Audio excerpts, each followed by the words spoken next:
practice. You know, really, like, well, there's a couple of things. It helps to read a lot.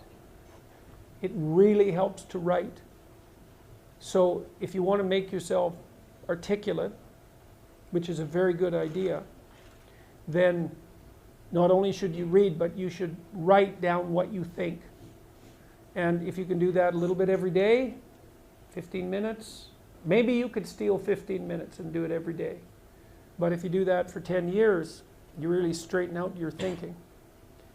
If you're going to speak effectively, you have to know way more than you're talking about, you know. So this is often difficult for beginning lecturers at university because they'll do a lecture on a topic, but they only know as much as they're saying in the lecture.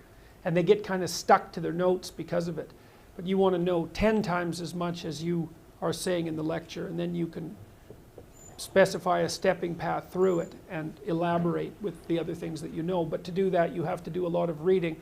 But you also have to do a lot of reading because that's where the synthesizing comes. So that's on the input side. And then on the output side, well, there's some techniques, let's say, is like if you're speaking in front of a group, you are not delivering a talk to a group. That's not what you're doing. The talk isn't a packaged thing that you present to a group. There isn't a group. There's a bunch of individuals, and you talk to them. So when I talk to a group, I always talk to people one at a time. And that makes it easier too, because you know how to talk to a person. It's like, can you talk to 1,000 people? Well, probably not, because it's too intimidating. But there isn't 1,000 people there. There's 1,000 individuals. And so you just look at an individual and you say something, and you can tell if they're engaged. They look confused, or they look interested, or they look angry, or they look bored, or maybe they're asleep, in which case you look at someone else. And they give you feedback about how you're doing. And so one thing is to have something to say, yeah, but the next thing is pay attention to who you're talking to. Because unless you're very badly socialized, and that seems unlikely in your case, because you present yourself at least moderately well, and well, I mean, I don't know you very well, but on first sight, you're doing fine. So the probability that if you pay attention to the individuals that you're talking to, that your natural wealth of social skill will manifest itself is extremely high. And so you don't deliver a talk to an audience. That's a really bad way of thinking about it. You're actually engaged in a conversation with an audience. Even if they're not talking, they're nodding and shifting position and looking like this, and you can pull all that in and use it to govern the level at which you're addressing the entire audience.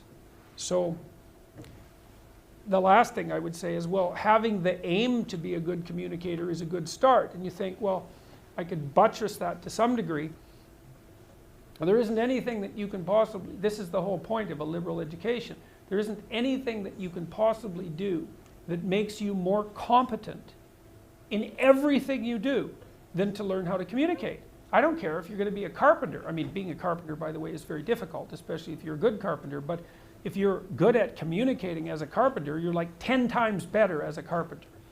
So, and this is something that the liberal arts colleges, I think, I don't know if they've forgotten it, but they don't do a very good job of marketing. It's like, well, what's the use of a bachelor's degree, a Bachelor of Arts? It's like, well, you can think, you can write, you can speak, you've read something. It's like the economic value of that is incalculable. The people that I've watched in my life who've been spectacularly successful they have skills. Clearly, that's a minimum precondition.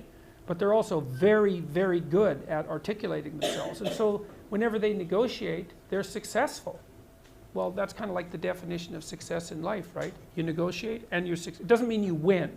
Because if you're a good negotiator, if you're a really good negotiator, everybody walks away from the negotiation thrilled. And so then people line up to do things with you. So, and that's all dependent on your ability to communicate. So practice. Thank you very much. Yeah.